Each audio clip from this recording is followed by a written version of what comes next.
SLBC ప్రమాద ఘటనలో 7వ రోజు సింగరేణి కార్మికులు సహాయక చర్యల్లో నిమగ్నమయ్యారు. ఇలాంటి విపత్కర పరిస్థితుల్లో తమ అనుభవాన్ని జోడించి వీలైనంత త్వరగా శిథిలాలను తొలగిస్తామంటున్న సింగరేణి సీఎండీ బలరాంతో మా ప్రతినిధి బసురాజ్ ఫేస్ టు ఫేస్.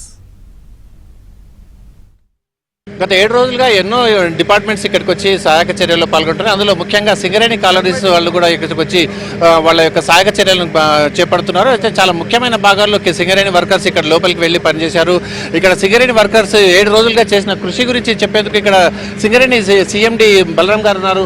సార్ చెప్పండి, ఎట్లాంటి ఆపరేషన్ ఇక్కడ సీఎండీ బలరాం గారు ఉన్నారు, వారు మనకు వివరిస్తారు. అంటే 7 రోజులుగా వాళ్ళు పడుతున్న శ్రమ, అదేవిధంగా లోపలి వరకు వెళ్ళారు. చాలా కీలకమైన భాగాల్లోకి సింగరేణి కాలరీస్ మైనింగ్ డిపార్ట్మెంట్ వాళ్ళు వెళ్ళారు. లోపల ఎట్లాంటి సహాయక చర్యలు చెప్పేందుకు ఇక్కడ వివరించేందుకు సార్ సింగరేణి సీఎండీ గారు ఉన్నారు. సార్ 7 రోజులుగా మీరు లోపలికి వెళ్ళారు, అంటే మీ టీం ఎట్లాంటి పని చేసింది సార్?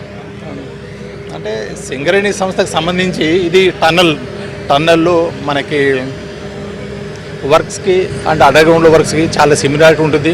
మన సింగరేణిలో రెస్క్యూ టీమ్స్ డెఫినెట్లీగా వీళ్ళకి ఎక్స్పర్టైజ్ ఉంటుంది.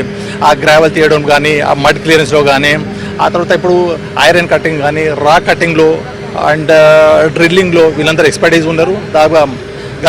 గత వారం రోజులుగా 20 మంది పని చేస్తున్నారు. వాళ్ళు చాలా ఎక్స్పర్ట్గా పని చేయగలిగారు. దానికి ఎన్డీఆర్ఎఫ్ కానీ స్టేట్ గవర్నమెంట్ గుర్తించింది.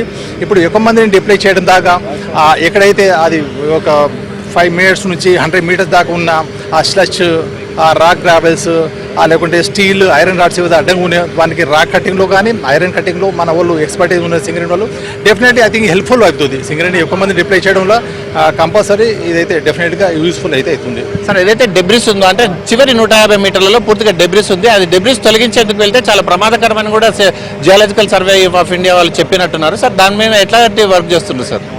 అంటే చెప్పలేదు కదా, డేంజరస్ అయితే చెప్పలేదు.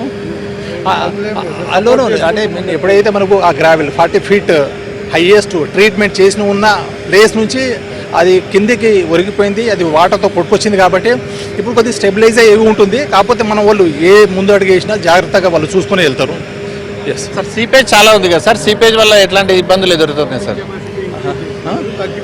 ఇప్పుడు సీపేజ్ వస్తుంది కమ్దాం, సీపేజ్ అది పడిపోవడంతో సీపేజ్ అని తగ్గిపోయింది. ఇప్పుడు తగ్గిపోయింది మొత్తానికి. అంటే ఈ డెబ్రిస్ క్లియరెన్స్ కోసం ఎంత టైం పట్టేది? మీరు ఎంతమంది వచ్చారు సార్? ఎంతమందిని, అంటే ప్రతి షిఫ్ట్లో ఎంతమందిని డిప్లాయ్ చేస్తారు సార్? 220 మంది వచ్చారు. ప్రతి షిఫ్ట్లో 35 నుంచి 50 మంది దాకా డిప్లాయ్ చేయబోతున్నాం.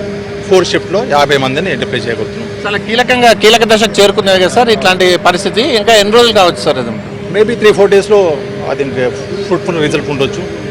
ఎస్, 3-4 డేస్ మనం క్లియర్ చేయగలుగుతాం. చాలా కీలకమైన దశకు చేరుకుంది. 3-4 రోజుల్లో ఏదైతే ఒక చివరి దశకు వస్తుంది, పూర్తి డెబ్రిస్ ను బయటకు తొలగించవచ్చన్న ఆశాభావం ఇక్కడ సింగరేణి సీఎండీ వ్యక్తం చేస్తున్నారు. విడుదల సంతోష్తో బసవరాజ్, ఏపీ ఆంధ్రజ్యోతి, మహబూబ్ నగర్.